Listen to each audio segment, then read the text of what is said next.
asked me to speak in Hindi language. I think you people will excuse me. Later on, I'll explain to you what I said in short.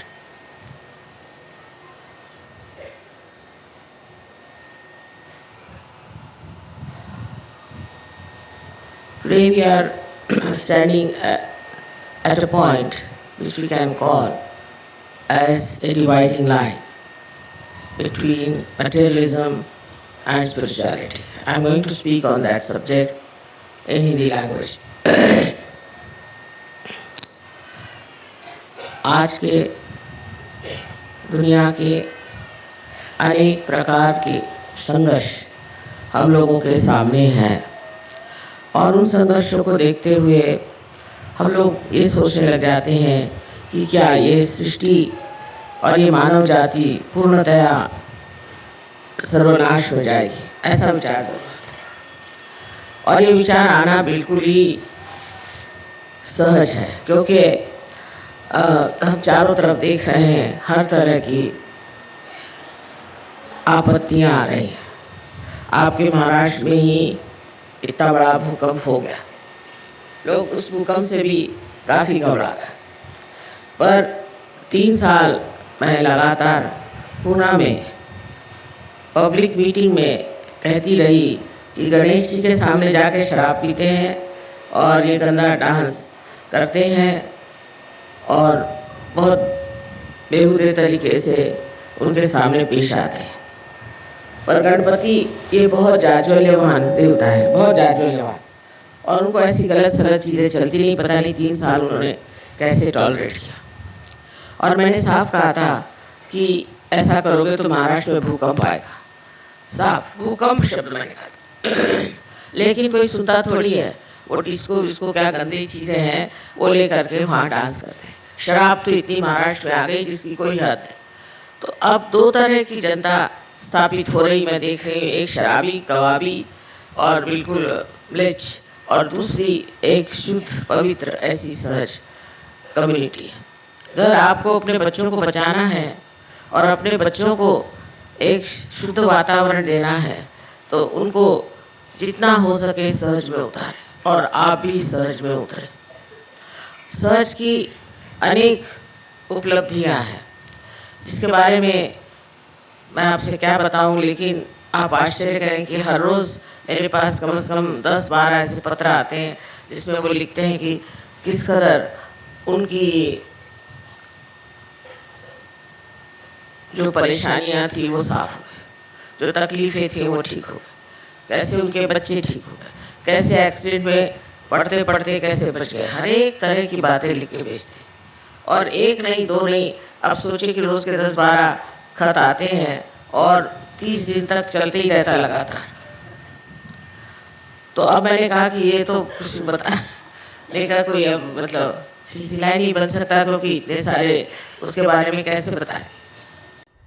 लेकिन ये भी सोचना चाहिए कि सहयोगियों को जो आज लाभ हुआ है वो औरों को भी होना चाहिए, और भी इसे प्राप्त करें और भी इसमें आ जाए। अब ये होता है कि हमारे यहाँ भी कुछ ऐसे लोग आए थे जो कि बहुत ही ज़्यादा जड़वादी है, और उन्होंने बहुत सारी खराबियाँ लाई। अब धीरे धीरे एक एक को करके हमने कहा अच्छा आप चले जाइए, ये कर लीजिए, कोई व्यवस्था ऐसी हो जाए जिससे सहज योग का जो कुछ भी ऐसे तो कोई ऑर्गेनाइजेशन नहीं है, पर जो भी कुछ हम लोगों ने ये एक समाज तैयार किया है उसको देख करके लोग कहें कि ये कौन आ गए, ये तो कोई देवदूत दिखाई देते हैं, ऐसी सबको उम्मीद है। लेकिन अब भी अगर आप अपनी जो पुरानी आदतें हैं उनको नहीं छोड़ेंगे और इस तरह से बर्ताव करेंगे जैसे कि आम दुनिया के लोग बर्ताव करते हैं, तो आप पे किसी को विश्वास नहीं होने वाला। अब सबसे बड़ी चीज़ जो हमारे ऊपर जो एक तरह से छा रही है हिंदुस्तान में वो है जड़वाद, मटेरियलिज्म। वो आ रहा है परदेश से। परदेश के लोगों को क्या मिला है जाके पूछिए, इतने बेवकूफ़ लोग हैं, महा बेवकूफ़ हैं वो।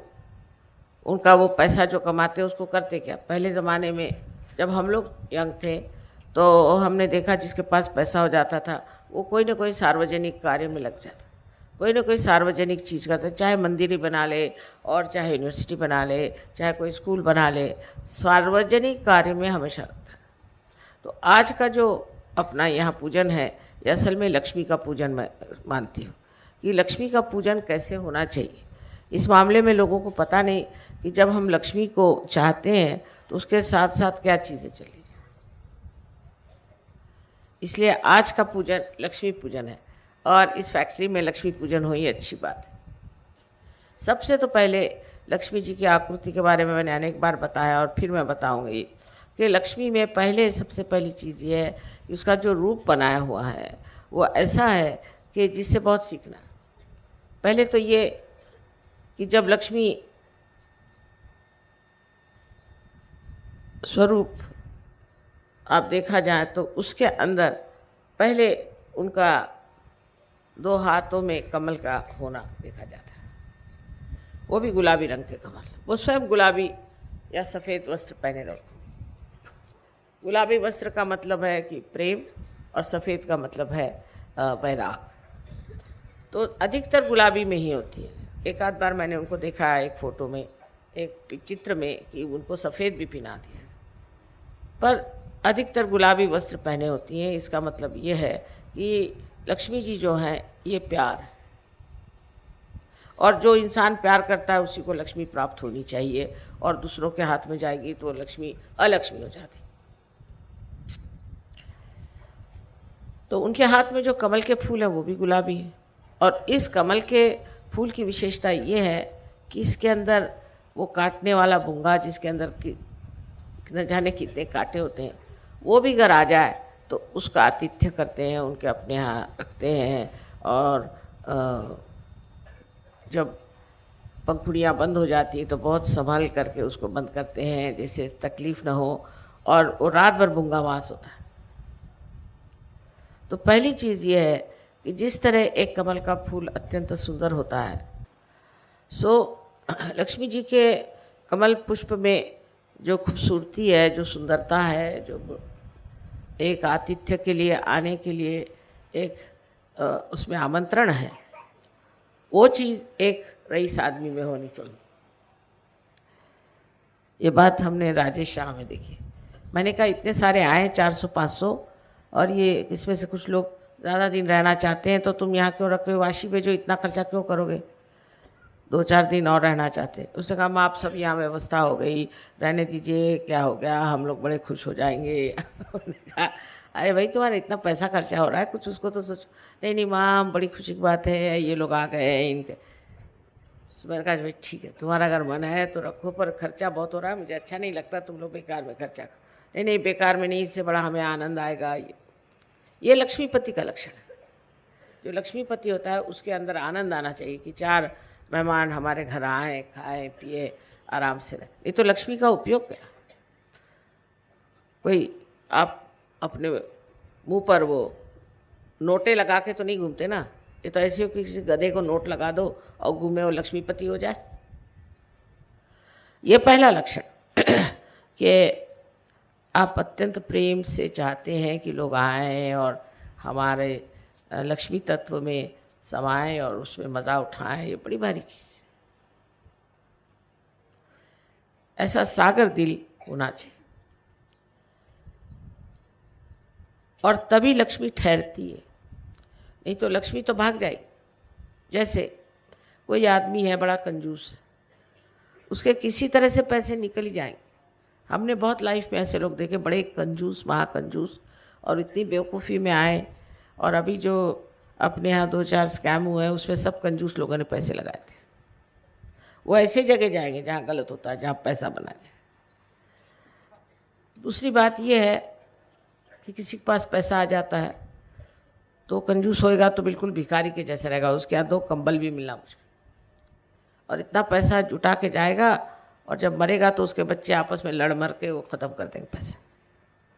या अगर बाप कंजूस होगा तो बच्चे उसके पैसे उड़ाते रहेंगे किसी न किसी वजह से। हर तरह की आफत होती है अगर आपके पास लक्ष्मी आए और आप में गुण न हो कि उसको आप स्वीकार करें, उसको उसकी शोभा रखें। अगर आपने लक्ष्मी की शोभा नहीं रखी तो लक्ष्मी ऐसे बहक जाती कुछ कुछ। आप किसी भी गरीब आदमी को 100 रुपये दे के देखिए, वो जाएगा गुत्ते पर ही जाएगा शराब पीने। उसको कभी अच्छी बात नहीं सूझेगी, चलो कोई अच्छा कर्म करे, कोई अच्छी बात करे, कोई देवी देवताओं की बात करें, कुछ धर्म की बात करें, या कोई धर्म के बारे में लिखें, या कोई अगर लेखक हो तो उसकी मदद करें। ये सब नहीं आने वाला। सो हर तरह के गलत काम की तरफ लक्ष्मी की दौड़ हो जाती। उसका कारण है लक्ष्मी की महामाया, जिसको मिल जाए वो गलत रास्ते पे चला जाता। पहले गलत रास्ते पे जाने का ज़्यादा अंदेशा है, बना इसके कि अच्छे मार्ग पे जाएं या किसी अच्छा काम करें। तो लक्ष्मी के लिए लिखा गया है कि एक हाथ से वो दान भी देती। दान, अब दान किसको देना है वो भी देखना चाहिए। सत्पात्री दान देना चाहिए कहते हैं, नहीं तो किसी दुष्ट गुरु को आपने दान दिए पैसे, वो एक को खराब करने के 10 लोगों को खराब कर देगा। सत्पात्र में दान देना। और जो लक्ष्मीपति होता है वो कभी किसी से पैसा ही नहीं लेता कि भाई तू इतना पैसा मुझे दे, नहीं तो ऐसा कर, ऐसे नहीं करता। हाँ, जो उसका हक का है वो लेगा, बस बेहक नहीं लेगा। तो उसके अंदर दान की शक्ति होनी चाहिए। और इस फैक्ट्री के लिए खास कर मैंने राजेश से बताया कि इसको सबको एक फैमिली समझ के और तुम बढ़ाओ। जिसको जो देना चाहिए, जिसका जो अधिकार है वो मिलना चाहिए। तो दान जो है ये बहुत ज़रूरी चीज़ है, पर वो दान कहाँ कर रहे हैं ये देखना चाहिए। बेकार चीज़ों में दान करना आप सबसे बड़ी गलती समझिए, क्योंकि उसमें गलत चीज़ें जो हैं बढ़ेंगी। जितना आप पैसा गलत लोगों को देंगे, जैसे हरे रामा वालों को किसी ने दान दे दिया तो वो सब ने, अब उसका क्या करें, तो सबको हरे रामा बना रहे हैं। रास्ते में लोग नाच रहे हैं, कहीं कुछ, सबके थ्रोट खराब हो रहा है, किसी किसी कैंसर हो रहा है। पहले सोच लेना चाहिए किसको आप दान दे रहे हैं। जिससे कोई अच्छा काम हो ऐसी ही जगह दान देना चाहिए। पहले पता लगाना चाहिए कि कौन सी संस्था ठीक कार्य कर रही है, उसकी व्यवस्था क्या है। अभी ये भूकंप के लिए हमने भी बहुत पैसा दिया, अब हम लंदन में, और इन लोगों ने दिया। आप लोग कह रहे कि भूकंप के लोग तो जैसे कि वैसे ही है, और पैसा गया कहाँ। तो जो भूकंप के लिए भी दान दिया वो भी पता नहीं भूकंप में गड़प हो गया कि क्या हो गया। ऐसी हालात में हमेशा सोच के देना चाहिए कि हम जहाँ दे रहे हैं, और जहाँ दे रहे हैं उसको, उस दान को देखना चाहिए कि वो इस्तेमाल कैसे हो रहा है, वो कैसे इस्तेमाल हो रहा है, उसका क्या उपयोग हो रहा है, उसको किस तरह से खर्च कर रहे हैं, उसके कमिटी पे कौन लोग हैं। ऐसे ही लोगों को दान दीजिए।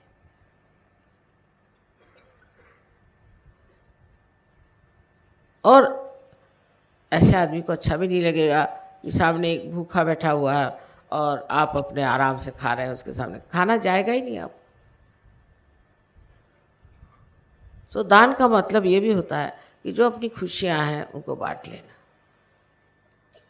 जो कुछ हमको मिला है उसे बांट लेना। और दूसरी उनकी और एक विशेष बात है कि वो सबको आश्रय देती है। ऐसा आश्रय, सब अपने आश्रित लोग हैं जो अपने यहाँ काम करते हैं, जिनसे हमारे सब चीज़ें चलती हैं, इन सब चीज़ों को आश्रय देना। वो भी आश्रय देते वक्त में उसका सौजन्य होना चाहिए। ये नहीं कि आश्रय देते वक्त ऐसे तेरे को इतने पैसे दिए तो ऐसा वैसा नहीं। अपने घर में नौकर चाकर हैं, या खेतों में जो काम करने वाले आपके लोग हैं, फैक्ट्रियों में काम करने वाले हैं, जहाँ भी है, उन सब का मान रख के उनको आश्रय देना। आश्रय का मतलब पैसे देना ही नहीं, लेकिन उनको मान से रखना चाहिए। और मान बहुत बड़ी चीज़ है। बहुत से लोग ऐसे होते कि उनको अगर आप मान दे दें तो बहुत खुश होते। हमारे पति आप जानते शिपिंग कॉरपोरेशन में थे, और बंगाल के जो यूनियन वाले थे वो ज़रा सता रहे थे। मैंने कहा कुछ नहीं, तुम उनसे कह दो कि मैंने उनको लंच ब्रेकफास्ट पे बुलाया। तो जब आए बम्बई तो उनको ब्रेकफास्ट पे बुला लिया, और मैंने खुद अपने हाथ से खाना वाना बना के उनको खिलाया। और उस दिन से उनकी अकल ही दुरुस्त हो गई। या तो खाने ने जाके कुछ कर दिया कि क्या, बिल्कुल ठीक हो।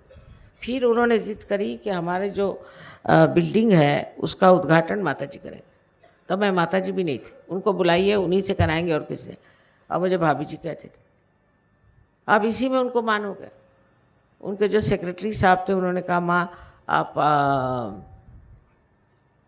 जब आएंगी यहाँ तो 1 कप चाय ज़रूर मेरे यहाँ पीछे। मैं कहा ठीक पी लें। मैं गई उनके घर जाके 1 कप चाय पी ली। कुछ खाए, बंगाली मिठाई विठाई दी थी और बहुत उनकी घर में सब कहने तो बंगाली लगती हैं, ये बहुत खुश हो गए और उस दिन से उनका भी झगड़ा पूरा ख़त्म हुआ। सो किसी को मान देने से झगड़े ख़त्म हो जाते। उसको लगता है इतना मेरा मान किया, अब मैं कैसे इसका अपमान करूं। तो एक तरीका जीतने का है, उस आदमी को मान दीजिए, आर्टिफिशियली नहीं, रियली मन से उसको मान देना चाहिए, उसका मान करना चाहिए। ये खास चीज़ आपको समझनी चाहिए कि कोई से भी व्यवहार में अगर आप मान देना। अब जैसे आपसे बताएं, या महाराष्ट्रियन लोगों को तो इसीलिए बिजनेस नहीं आता क्योंकि ये लोग फड़ाक फड़ाक बोल देंगे कुछ भी मुँह में। अब जैसे पूना में है तो आप जाइए, मैंने पूछा एक महाराष्ट्रियन से, भाई तुम्हारे पास चंदेरी साड़ी है, कौन सी चाहिए, बाहर से ही। मैं कहा गुलाबी रंग की है। नहीं है, जाओ चलो आगे चलो, कह दिया महाराष्ट्रियन लोग। ये क्या बिजनेस करें। दूसरा उधर सिंधी बैठा था, सिंधी का माता जी आओ, बहन जी आओ, सारे रिश्ते उन लगा के मुझे अंदर बुलाया। मैं कहा तुम्हारे पास चंदेरी है। हाँ है, बैठो तो सही, चाय पियो, पान खाओ, फला। मैं पान नहीं खाती। अच्छा चलो क्या करते, ये लो वो लो। 1 घंटा बिठाया और उनके पास ना चंदेरी साड़ी थी, नहीं कुछ नहीं था। 4-5 उनके सूट लेंथ लेकर मैं बाहर निकली, इनसे पीछा छुड़ा। समझे ना। और फिर अगर कोई मारवाड़ी हो तो वो तो आपके गले में कंठी पहना देगा, तब आप निकलेंगे वहाँ से, उससे कम नहीं। तो इसे सोचना ये चाहिए कि मनुष्य के अपमान करने से, उसको ऐसी वैसी बातें सुनाने से आपका बिजनेस कैसा, लक्ष्मी कैसे चलेगी। लक्ष्मी तो बिल्कुल प्यार है। और जो आदमी प्यार से बात करेगा, आओ जी, बैठो जी, हाँ खाओ जी, ये वो ये रोज़ का अनुभव, ये रोज़ का अनुभव है। हमारे यहाँ एक लखनऊ में है एक हलवाई साहब, बड़े बहुत उनका नाम है राम भरोसे, वो बहुत ही मशहूर हलवाई हैं वहाँ। तो जैसे मेरे लड़की के ससुराल जाना था, मैंने कहा जाके मिठाई खरीदें। हाँ आओ आओ, बैठो बैठो, ये वो, अरे ये फलानी चीज़ आपने खाई नहीं, खा के देखो। मैंने लेना भी नहीं था, ज़बरदस्ती 14 किलो मिठाई मेरे साथ बांधी। और मैंने कहा प्लेन से जाएगी कैसे। मैंने कहा अभी प्लेन छूट रहा है। नहीं अभी बैठो, अभी मैं फ़ोन करता हूँ। मिठाई लिया उन्होंने, 14 किलो मेरे पकड़वा दी। और उनकी बड़ी चलती है, उनका इतना नाम है दुनिया में, लोग जाके घंटों बैठे हैं। तो कोई कह रहा था आप क्या माता जी बैठे हैं, हम तो 2 घंटे से बैठे हैं, हमें ये खिला रहा है, वो खिला रहा है, वो। और अपने कारीगरों को डांटा, रहे कितने देर से बैठे हैं, उनको जाने का है, लाओ उनको डांटे जाए और इधर खिलाए जाए हम। और इतने प्यार से वो करता है, अच्छा ये देखिए इसको इधर से तोड़ के लीजिए।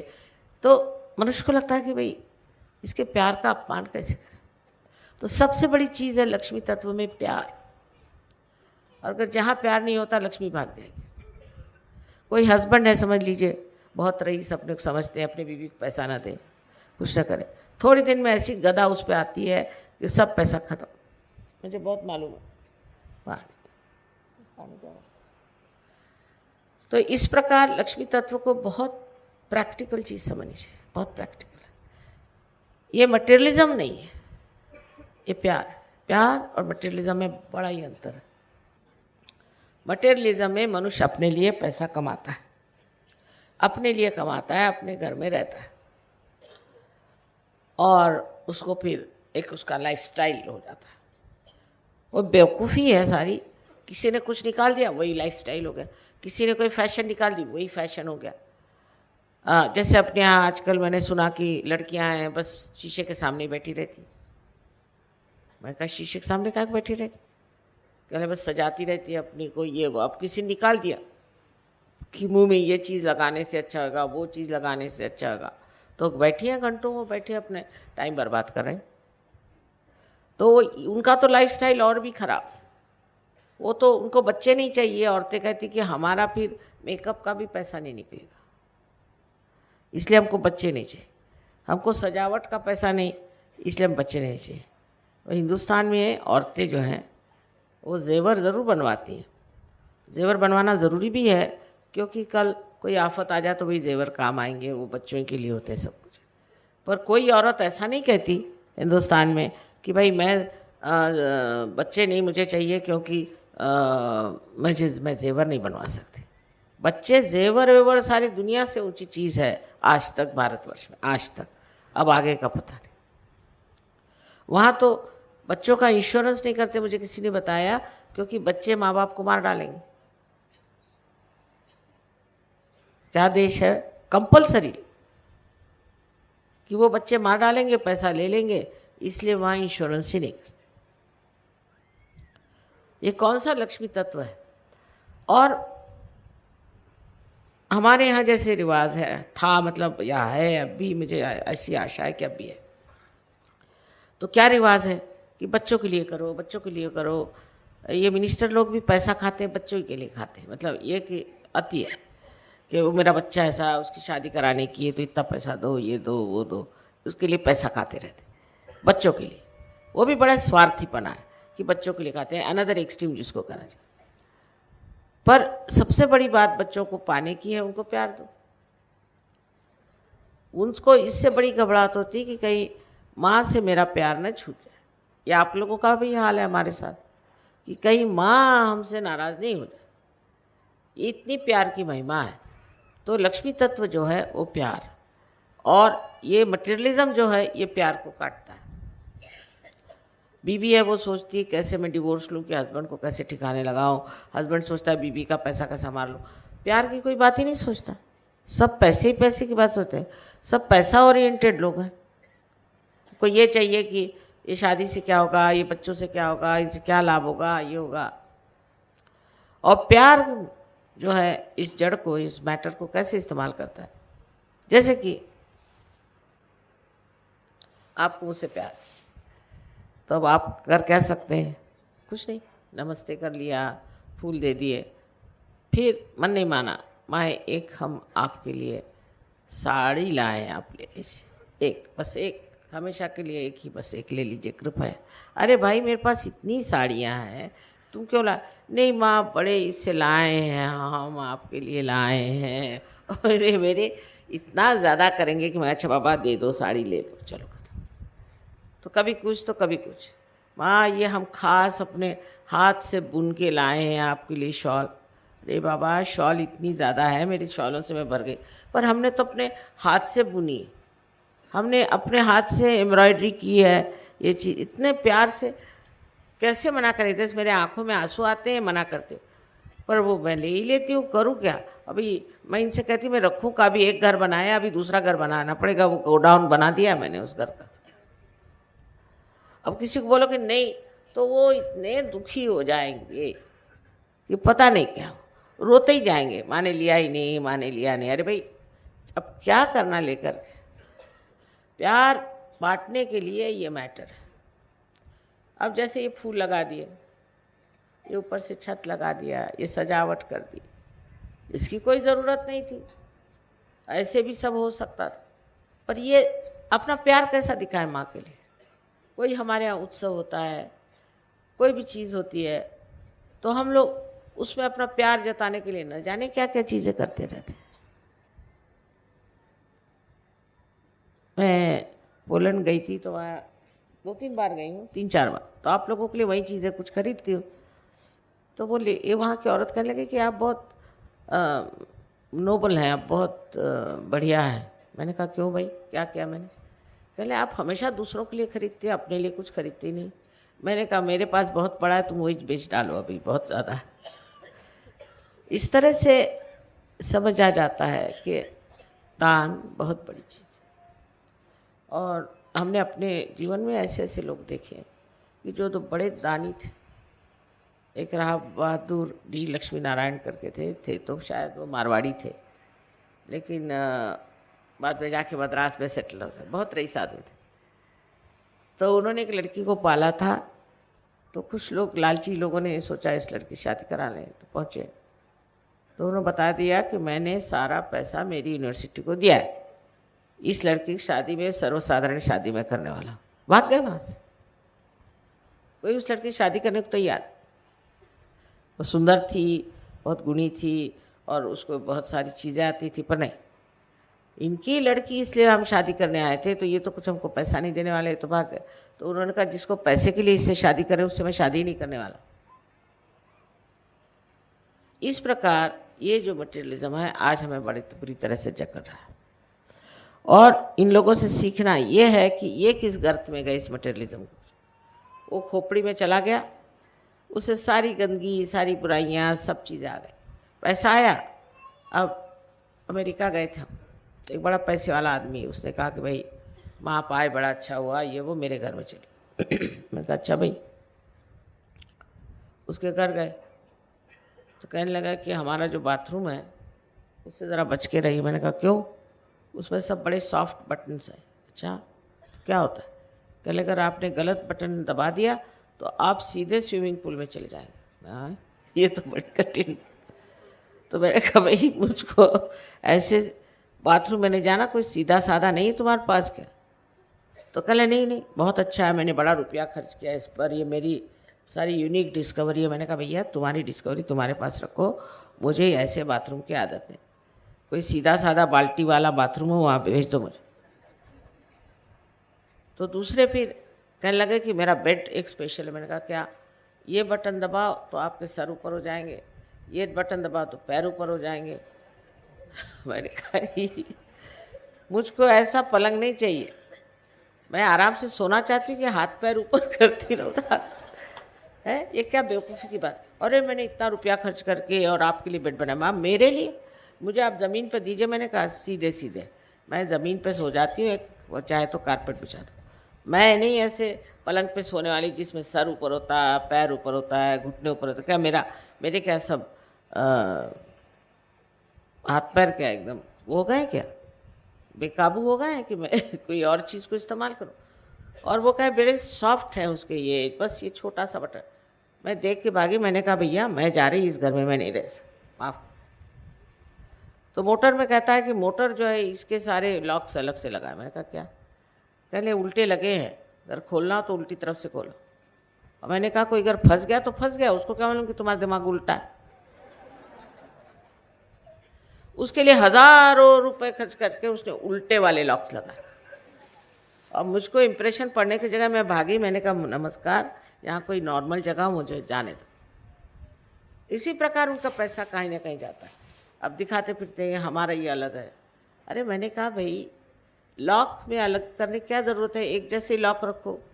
इसमें शान दिखाने का नहीं, ये मैंने स्पेशल बनवाया, इसमें ये डिवाइस है, उसमें वो डिवाइस है। और अंदर चोरी करने को कुछ नहीं। मैंने कहा तुम्हारे पास ये पलंग कौन उठा ले जाएगा? पागल होगा वही ले जाएगा। तो कहने बात ये है माँ, मैंने बहुत ऐसा रुपया खर्च किया है, इन्वेस्टमेंट किया है इस तरह से, और मेरे पास कोई खास पैसा नहीं, तो चोर भी काय को आएगा? तो ठीक है, कौन चोर आने चला, पागल भी नहीं आएगा तुम्हारे घर में। कारण ये कि सारा पैसा फालतू चीज़ों में खर्च करते। तो वो जो लक्ष्मी तत्व का विजडम है वो होना चाहिए कि भाई जहाँ खर्च करना वहाँ तैयार, और जहाँ नहीं खर्च करना वहाँ नहीं करें। इसमें कंजूसी की कोई बात नहीं। आज एक शरद चंद्र की बात याद आई। मैं शरद चंद्र को दुनिया में सबसे बड़ा लेखक समझती, इससे बढ़ के लेखक मैंने देखा नहीं। और हिंदुस्तानी चरित्र को जैसा उसने रचा है ऐसा तो कोई रच भी नहीं सकता, क्योंकि ये चरित्र भी बहुत ज़बरदस्त है ना हिंदुस्तानी। तो उन्होंने बहुत सुंदरता से बनाया। तो एक उन्होंने बनाया कि कुछ बच्चे थे, वो अपने यहाँ कोई लाइब्रेरी बनाने का बहाना करके पैसे कमा रहे थे। तो वो एक आदमी के पास गंगा पार करके गए और उससे कहा कि साहब हम लाइब्रेरी बना रहे हैं, हमारे लिए कुछ डोनेशन दीजिए, कुछ दान दीजिए। तो उन्होंने कहा कि अच्छा तुमको दान चाहिए, मैं सोचता हूँ, बिठा दिया। इतने में एक विधवा स्त्री अपने भाई को लेके आई। कहने लगे कि 10-12 साल पहले मेरे पति ने आपके पास पैसे रखाए थे 500 रुपये, तो वो उसके बाद मर गए और अब हमें पता हो कि आपके पास रुपए रखाए हैं, तो आप वो पता करके दीजिए। तो इनका अच्छा, अपने मुंशी से कहा भाई पता लगाओ, 10-12 साल पहले के फाइल्स में पता लगाओ, किसी ने 500 रुपये मेरे पास रखे थे।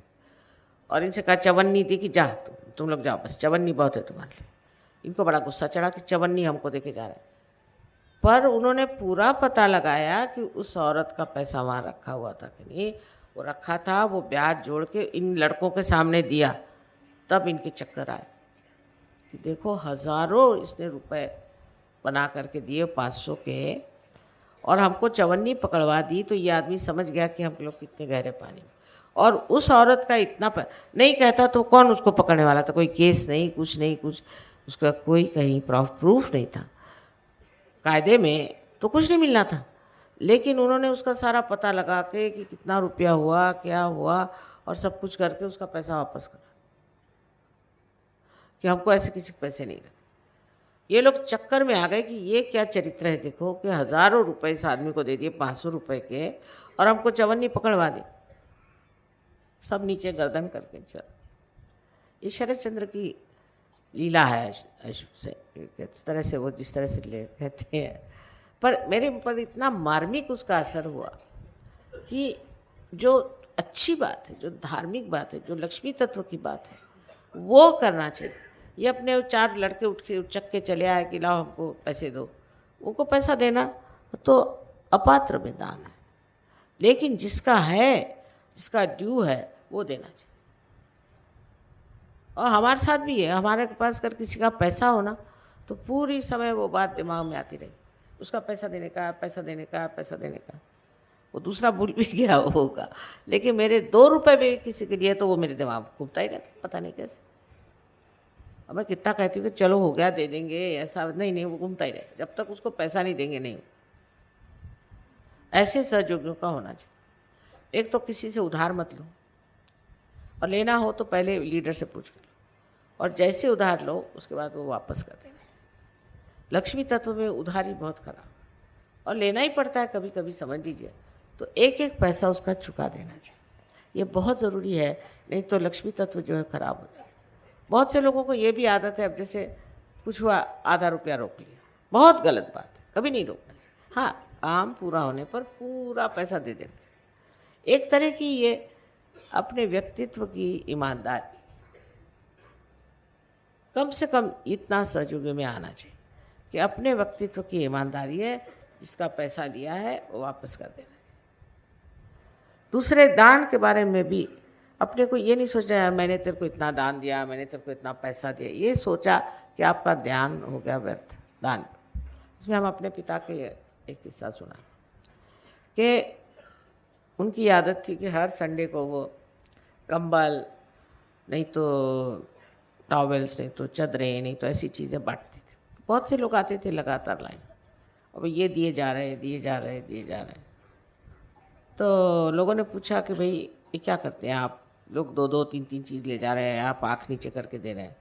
तो कहा भाई देने वाला देता है और मैं बीच में खड़ा हूँ, मुझको क्या, जो देने वाला वही देखे, 2 चीज़ है चाहे 3 चीज़ है, जो भी ले जाना ले जाए, उसमें मैं क्या करूँ, मैं तो देने ही को लाया हूँ।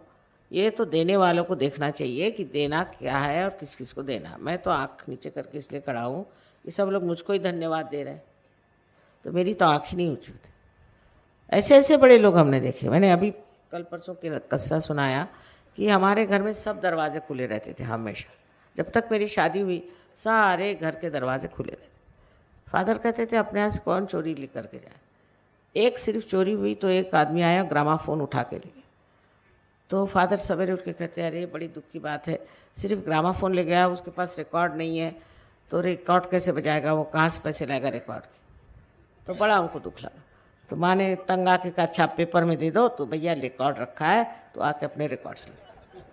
कहले हम तो ग्रामाफोन कल खरीद ही सकते हैं, रिकॉर्ड कैसे पड़े, वो कहाँ से खरीदेगा। मैंने चोरी की परवाह कि वो रिकॉर्ड क्यों नहीं ले गया, अब वो बजाएगा क्या। भाई कोई तो भी संगीत का शौकीन है जो ग्रामाफोन ले गया, तो अभी बजाएगा क्या। और बाकायदा मतलब उनका यही लगा रहा कि अगर वो आ जाए तो उसको रिकॉर्ड दे देना था, पर वो आया ही नहीं कभी, और उनको ये लगा रहा कि बेचारा कैसे बजा रहा होगा। अब इस तरह के लोग हमने देखे हैं दुनिया बहुत। और कभी उनको दिक्कत नहीं पैसे, कभी कोई दिक्कत नहीं हुई, कभी तक परेशानी नहीं हुई, कुछ नहीं हुआ। जिस वक्त इलेक्शन में उनको खड़ा होने के लिए वल्लभ भाई पटेल ने लिखा तो उनका कि मेरी अभी तबीयत ठीक नहीं है तो मैं नहीं खड़ा हूँ, तो उन्होंने 3,000 रुपये भेजे उस दिनों। तो उन्होंने वापस किए कि अगर 3,000 रुपये दे करके और मुझे अपने जीतना है तो मुझे नहीं चाहिए, मैं उसको एडवर्टाइजमेंट नहीं करना, कुछ नहीं करना, वैसे ही खड़ा हो जाओ।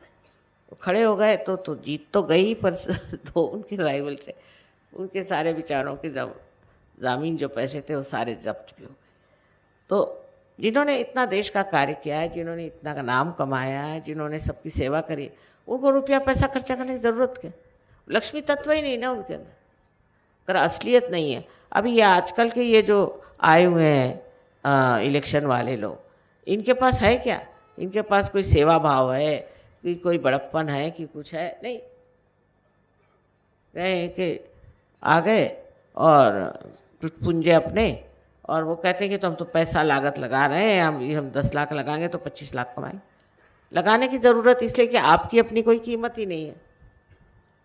समझ लीजिए कल मैं इलेक्शन में खड़ी हूँ तो मेरे को 1 कौड़ी लगाने की ज़रूरत है ना बात? ये बात। तो ये जो लोग हैं ऐसे कि जिन्होंने कोई सेवा नहीं करी, कुछ नहीं किया, इनको वोट ही नहीं देना चाहिए और पूछना चाहिए कि भाई तुमने कौन सा सोशल वर्क किया है, क्या काम किया, तुमको क्यों दिया जाए। जब लक्ष्मी तत्व अपने देश में असलियत में उतरेगा तो हम सारे दोषों से ऊंचा हो सकते। इस मामले में हम ज़रूर कहेंगे कि रशिया में है, रशिया के लोग बड़े ध्येयवादी, उनमें ध्येय है। अभी एक लड़की आई थी, उसको गाना यहाँ सिखाने का, मैंने कहा तुम्हारे यहाँ शादी करा देते हैं। कहती नहीं माँ, मैं इसके लिए कोई कन्वीनियंस नहीं ढूंढना चाहती, मुझे अगर स्कॉलरशिप मिल जाएगी तो मैं यहाँ रहूँगी और नहीं मिलेगी तो रशिया चले जाऊँ। इस शादी का कन्वीनियंस करके मुझे नहीं सीखने का संगीत, क्योंकि संगीत सीखना एक आराधना है। मैं सुन के दंग हो गई कि ये रशिया की लड़की मेरे को बता रही है, जो कि कितने दिन से मैं सुनने के लिए लालायित हूँ, कि आराधना है। इस आराधना के लिए मैं शादी का कन्वीनियंस नहीं लेने वाली। छोटी सी लड़की, 18 साल की लड़की, उसने ऐसी बात नहीं सुनी। तो ऐसे ही इन लोगों में कहाँ से ये ध्येयवाद आया? क्योंकि वहाँ मटेरियलिज्म है ही नहीं, किसी को अक्ल ही नहीं मटेरियलिज्म। वहाँ की गवर्नमेंट ने कहा कि भाई तुम्हारे जो फ्लैट है तुमको हम दे देते हैं, तुम अपने पोजीशन में ले लो, पर तुमको उसको संभालना होगा। उनका पोजीशन का क्या अर्थ है? क्या मिलता है उससे? पोजीशन में रखने से क्या मिलेगा? हमको नहीं चाहिए, तुम ही संभालो, हमारे बस का। कोई चीज़ मेरी है ये सोचना ही मटेरियलिज्म है। और उन लोगों को देख के मैं हैरान हूँ कि किसी भी चीज़ की उनको परवाह नहीं। मैंने कहा कि देखो तुम्हारे यहाँ इतना बड़ा भी झगड़ा हो रहा है, कू हो रहा है, कैसे होगा तुम लोगों को? कहले माँ हम तो भगवान के दरबार में आ गए ना, तो अब काय काम है, हमें क्या करना, छोड़ी, इस गवर्नमेंट को मरने दीजिए चाहे कुछ होने दीजिए, हमसे कोई मतलब। मैंने कहा ये क्या कम्युनिज्म में ये मटेरियलिज्म से ऊपर उठ गए? कम से कम 70% लोग बिल्कुल मटेरियलिज्म से ऊपर है, कोई परवाह नहीं। इनकी सेवा मैं देख के हैरान हुआ। छोटा सा घर लिया मैंने, आके रहते हैं। कहाँ रहते हैं पूछा तो इन लोग के छोटे छोटे वहाँ गार्डन्स होते हैं, उसके बिल्कुल छोटे छोटे कमरे होते हैं, वहाँ रहते हैं। हम अपना खाना लेके आते हैं और सवेरे करीबन 5 बजे सब फूल ला करके और वो ज़मीन जहाँ हम रहते हैं ना वहाँ पे सब गाड़ के जाते 5 बजे उस ठंड में। कमाल के लोग। ये मटेरियलिज्म ने हमको ख़राब किया। 4 साड़ियाँ बहुत है उनके लिए, बस 4 साड़ी में रहते।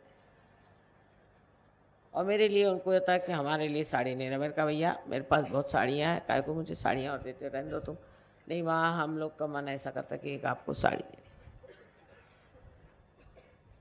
ऐसे मोहब्बती लोग,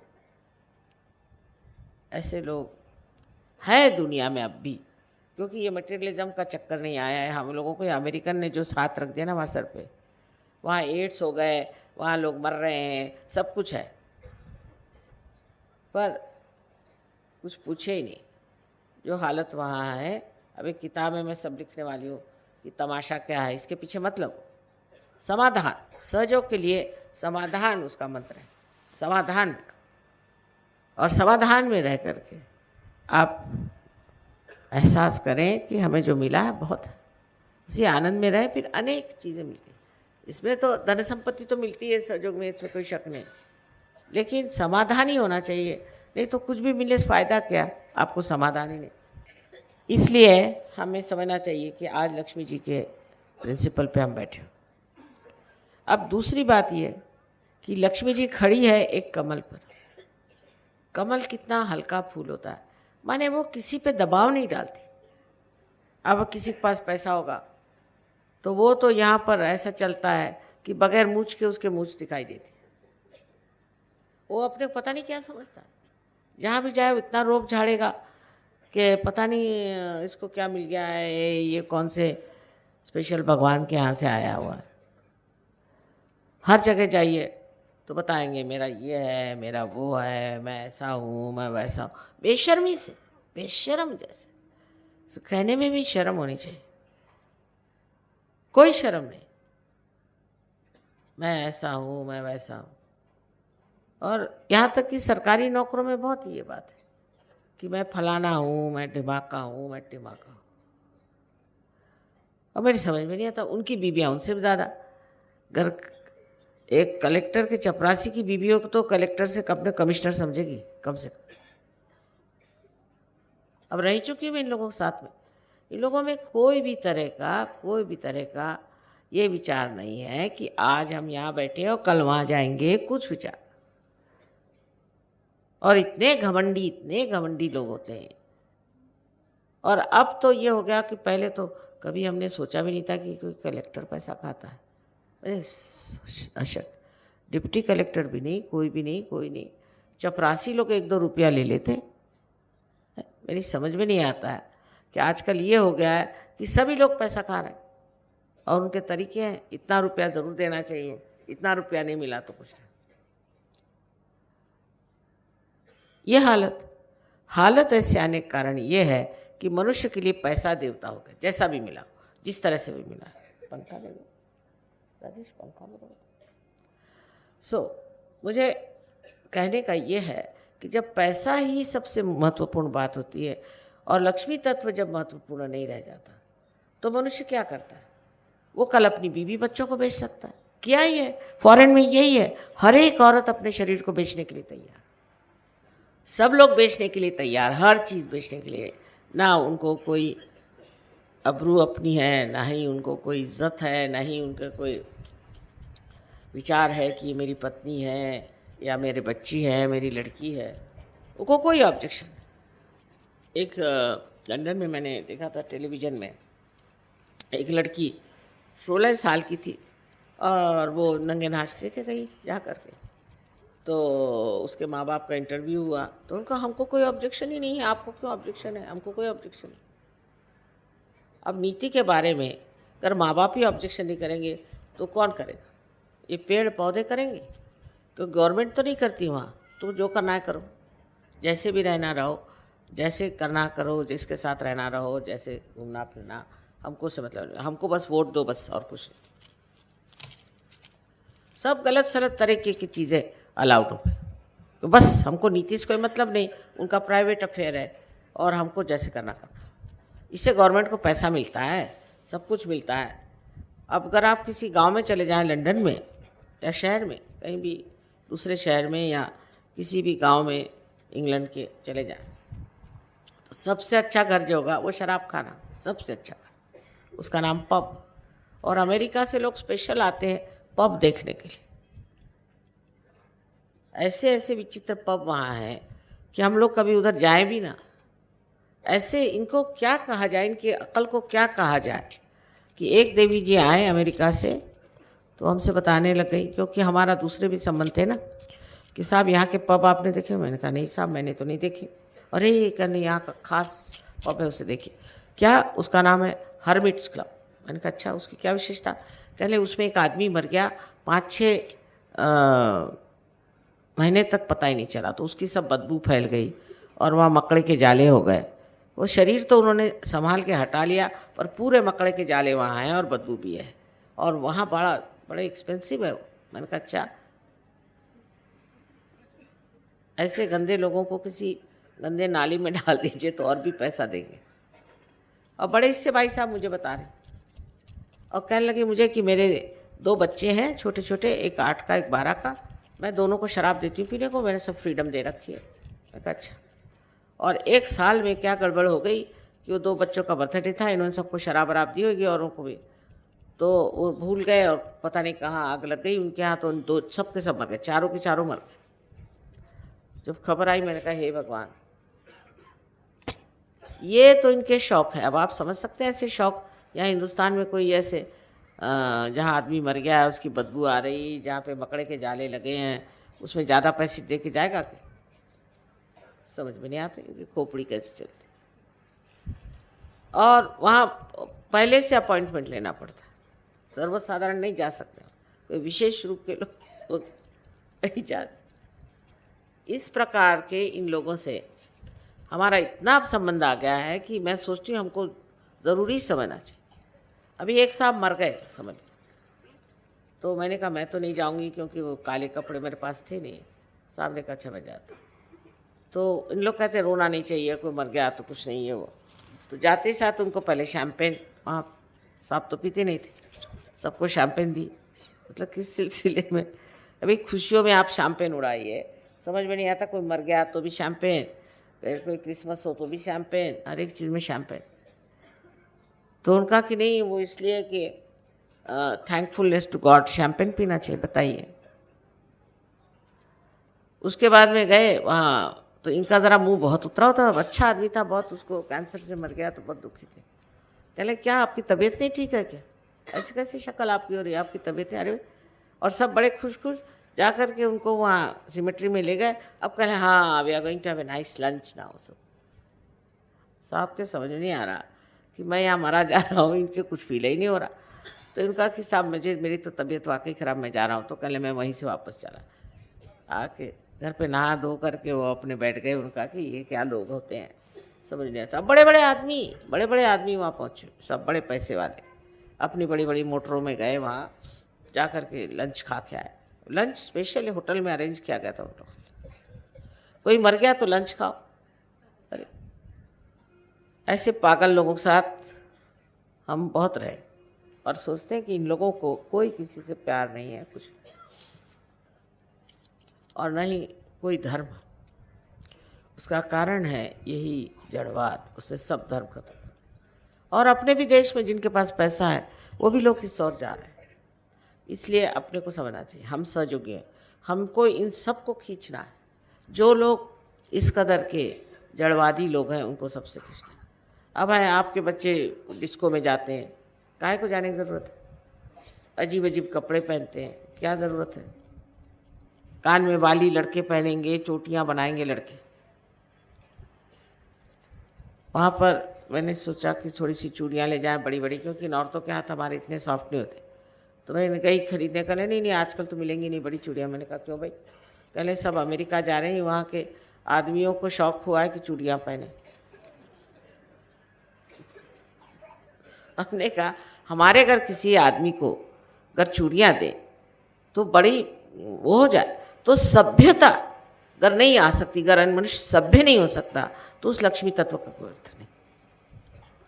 सभ्यता होनी चाहिए, यही सबसे बड़ा मनुष्य का अलंकार है कि सभ्यता होनी चाहिए। सभ्यता में बहुत बात है, अपनी सारी संस्कृति सभ्यता से भरी है। हज़ारों वर्षों से हमारे अंदर ये घुटी गई है ये सभ्यता, और इन लोगों में वो है नहीं। कोई भी बात इतने सट से कह देंगे कि पैर की ज़मीन खिसक जाएगी। कभी सुना ही नहीं ऐसी बातें, फट से कह देंगे, कोई शर्म ही नहीं आती, किसी बात की शर्म नहीं।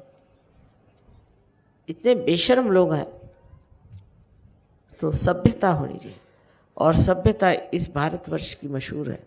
ये हमारे अंदर हज़ारों वर्षों से ऋषि मुनियों की कृपा से आई हुई है, और इस सभ्यता को छोड़ना नहीं चाहिए।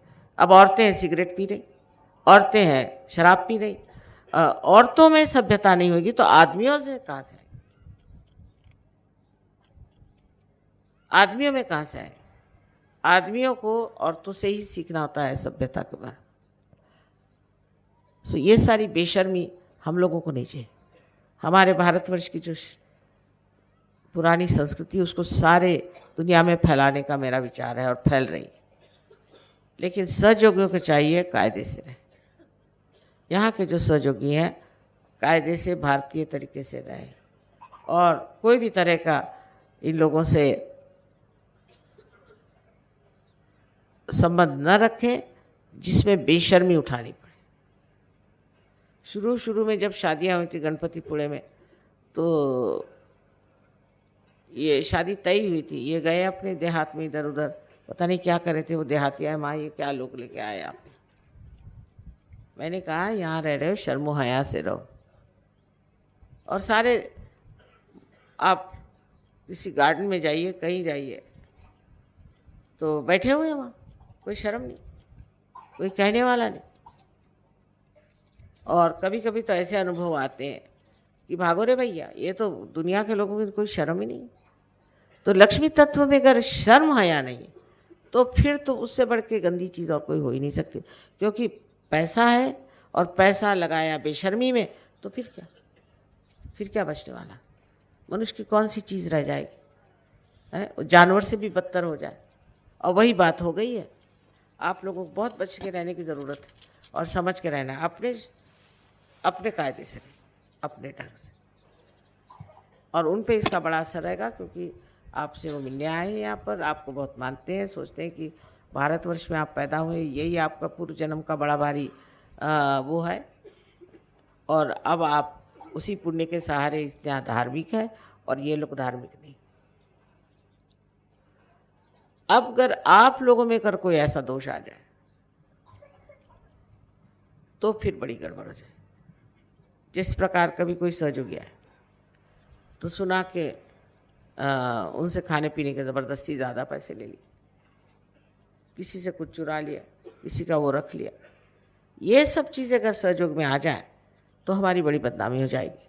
और ये एक तरह से बड़ी घिनी चीज़, घिनी आती, मुझको बड़ी घिन चढ़ती है ऐसी चीज़। इतनी लो लेवल बातें हैं। उन लोगों में जो बातें हैं वो सौष्ठव उनसे भी लो। वैसी कभी बात नहीं करेंगे, आपकी चीज़ें नहीं चुराएंगे, कुछ नहीं करेंगे। लेकिन आप में स्वयं महानता होनी चाहिए क्योंकि आप इस भारतवर्ष में पैदा हो। अभी इस महाराष्ट्र में हम जानते हैं कि नौकरानियाँ हैं, अब जैसे हमारे घर में नौकरानी है, से कभी एक पैसा नहीं उठा, जेवर नहीं, कुछ नहीं। उनके लिए ईमानदारी बहुत बड़ी चीज़ है, गरीब लोगों। और आजकल महाराष्ट्र में जो सबसे बड़ी गंदी बात चल पड़ी है वो है शराब पीना। और ये महाराष्ट्र में मैंने कभी ज़िंदगी में शराब नहीं देखी थी पहले। जब से इंग्लैंड से आए देखते हैं हर एक आदमी शराब पी रहा है। आप देहात में जाइए तो जैसे खटमल आके गिर जाते हैं ऐसे ही वो आके मेरे सामने गिरते थे। शराब शराब शराब शराब हर जगह, जहाँ भी आपको शराब दिखाई दे आप उसको मनाही करें, किसी तरह से उसे रोकिए, उसका कुछ संगठन करिए, उसमें करिए कि महाराष्ट्र में शराब बंद होनी चाहिए। जैसे फैक्ट्रीज में आप ज़्यादा पैसे देने लगे, लोग शराब पीना शुरू कर दें। पहली चीज़ तो जिसको जो आदमी शराब पीता है उसकी बीवी को पैसे दो या उनकी औरतों को तैयार करो। वो बेचारी वो नुकसान में आती, वो तकलीफ में आती। और शराब आपको फौरन ऐसी जगह में ले जाएगा कि वहाँ आपको कभी पैसा पूरा पड़ ही नहीं सकता।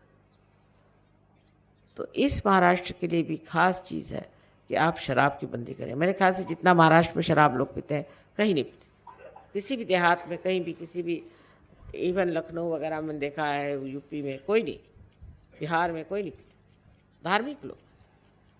यहाँ तो एकदम अधर्म आ गया, इतनी शराब कोई नहीं पीता। अभी वहाँ नोएडा में उसके विलेज के लोग आते हैं और गाज़ियाबाद है, फरीदाबाद है, इस साइड के सब आते हैं। ये सब पैसे वाले लोग हैं, इनके पास काफ़ी पैसा। शराब कोई नहीं पीता, कोई भी शराब नहीं पीता। मुझे बड़ा आश्चर्य हुआ कि वहाँ एक बार प्रोग्राम किया था हमारा शेरे में, तो कहने लगे आपका प्रोसेशन निकालना है महाराष्ट्र को, ये बहुत मिरवणूक। मैंने कहा मैं नहीं निकाला, बड़े मुश्किल से मैं मान के चलो ठीक है। तो अपनी जीप वीप तैयार की, सजा के, एक घर है वहाँ किसी का, उनके घर से निकाल चलो इसमें। मैंने कहा भाई अब चलो, अभी ये लोग कह रहे तो उसमें जाएंगे। हम गए उसमें बहुत से लोग आए, सारे गांव के लोग आए, ये हुआ वो। शाम को लौटते वक्त हम जब नीचे पहुँचे तो देखता है कि वो वहाँ पर गाड़ी कुछ ख़राब हो गई। तो उसी घर के सामने जहाँ ये सब उसने किया था घर मालिक ने, तो मैंने कहा ज़रा पता करो, उनसे कहना फ़ोन वोन करो, गाड़ी मंगाओ, कुछ करो, या इनके पास गाड़ी ले जाए जीप। तो वो गए 2-4 सहयोगी देखने, कहते वहाँ वो तो सब 25 आदमी शराब पी के धुत पड़े वहाँ। किससे कहें, किससे कहें, सब धुत पड़े हुए। मेरी प्रोसेशन निकालने के पीछे में बहुत ये था, प्रोसेशन निकालो प्रोसेशन, और 25 आदमी वही आदमी वहाँ धुत पड़े शराब पीकर। मैं कहा ये इस देश में कुछ भी नहीं हो सकता, महाराष्ट्र में, इससे अच्छा नॉर्थ में चलो। इसीलिए मैंने सब अब नॉर्थ में चीज़ें शुरू कर दी। यहाँ के लोग गांव में इतनी शराब पीते हैं, वहाँ क्या सहयोग चलेगा। और फिर शराब पीते हैं और बहुत लड़ाकापना करते, हर समय लड़ते रहते। शराब पी के आदमी और क्या करे, यही लड़ता है ना। यहाँ लड़ाके बहुत। तो पहले तो यहाँ की शराब कम करनी चाहिए आपको। और गणपति के सामने कोई अगर शराब पी के आए तो आपको अधिकार है 2-4 चांटे लगा के उसको निकालो वहाँ से। जो भी गणपति के सामने शराब पी के आए, आप 2-4 चांटे नहीं, एक ही चांटे में ठीक हो जाएगा वो, शक्ति का चांटा होगा वो। किसी भी प्रकार की ऐसी गंदी आदत। दूसरी खराब आदत जो यहाँ है वो है तंबाकू। और तंबाकू तो लक्ष्मी जी के एकदम विरोध में बैठती है, क्योंकि कृष्ण को पसंद नहीं। तो जो आदमी तंबाकू यहाँ खाते हैं वो जानते नहीं कि वो अपने थ्रोट का क्या हाल किए जा रहे हैं। उनको कैंसर ऑफ थ्रोट होते रहते। पहले मुझे समझ नहीं आता था कि महाराष्ट्र में इतना गरीबों में भी क्यों कैंसर ऑफ थ्रोट है। तो सब तंबाकू खाते हैं, तंबाकू खा करके और हरि विठ्ठल करते करते वो जाते हैं पंढरपुर, वो श्री कृष्ण का स्थान। पांडुरंग पांडुरंग करते हुए मुंह में तंबाकू। अरे वो पांडुरंग क्या करेगा तुम्हारा भला, मुंह में तंबाकू लेके आयो। और नहीं तो बीड़ी सिगरेट, बीड़ी तो बहुत ज़्यादा। ये सब आदतें सहज में छूट जाती हैं। तो औरतों को ठीक करो। देहात की औरतें जो हैं वो बेचारी अब भी बची हुई हैं, और वो कहती कि हमारे हस्बैंड्स को ठीक होना चाहिए। उनकी संगठना बनाओ और उनके थ्रू इनको आप ठीक कर सकते हैं आदमी लोगों को। नारायण गाँव एक जगह है, वहाँ सब सहयोगी जो है औरतें हैं। तो मैंने कहा आदमी क्यों नहीं थे, कहने कि उनको तो पान खाना है, उनको तो शराब पीना है। मैंने करने दो। तो ये सब चीज़ें लक्ष्मी तत्व के विरोध में, क्योंकि एक बार कहते हैं बोतल घर में आई कि लक्ष्मी भागी दूसरी। कितने घर, कितनी फैमिलीज तबाह हो गई शराब के कारण। लेकिन तो भी लोगों की अकल नहीं आती, उसको क्या किया जाए। लक्ष्मी तत्व के लिए अत्यंत शुद्ध आचरण होना चाहिए मनुष्य का। गणेश ठीक होने चाहिए। जहाँ गणेश जी ठीक नहीं, वहाँ पर क्या काम हो सकता है, कुछ भी नहीं। तो महाराष्ट्र लोग गणेश जी को तो मानते हैं, पर ये नहीं जानते कि गणेश जी के साथ क्या क्या चीज़ें करते हैं। उनकी पूजा करने के लिए कैसा चरित्र होना चाहिए। ये सबसे तो भयंकर वही है देवता। और अगर बिगड़ गए ना तो सबकी गर्दनें ठीक कर देंगे। इसलिए बहुत भक्तिभाव से, बहुत नम्रतापूर्वक हमें लक्ष्मी जी की पूजा करना चाहिए। और जब हम लक्ष्मी जी की पूजा करते हैं तो साथ में गणेश बैठते हैं। क्यों? क्योंकि गणेश जी के बगैर लक्ष्मी जी का कोई रूप ही नहीं बनता। इसलिए आप समझ लीजिए कि अगर अपनी नैतिकता ठीक नहीं है, चरित्र ठीक नहीं है, तो आप कहीं भी कितना भी पैसा कमाएं, उससे सर्वनाशी होना है। चाहे आपका होगा, चाहे आपको बच्चों का होगा। इसलिए गणेश तत्व को बहुत महत्वपूर्ण समझ करके अपने अंदर बसाना चाहिए और कायदे से रहना चाहिए।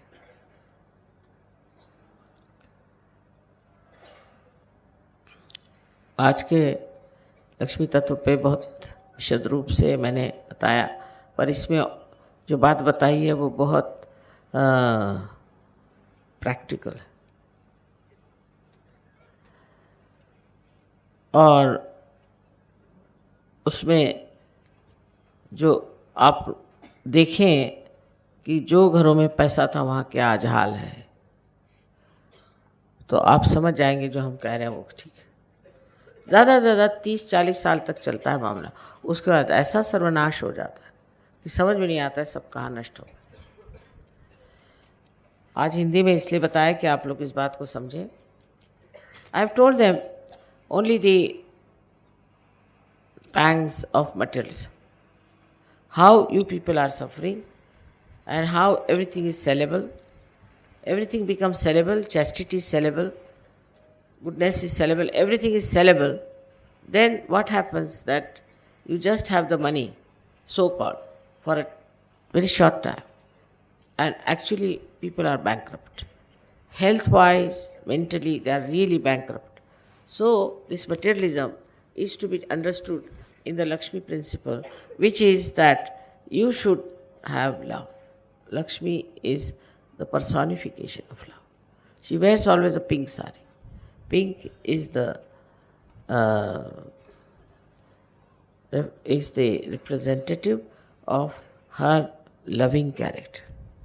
So if you can turn everything to love, materialism will be finished because they are on opposite direction. And that's what I've tried to explain to them by many references here and there, how you can overcome materialism. I wish somebody could translate this and give it to the people so they can understand. But I think with vibrations, it will work out better. May God bless you.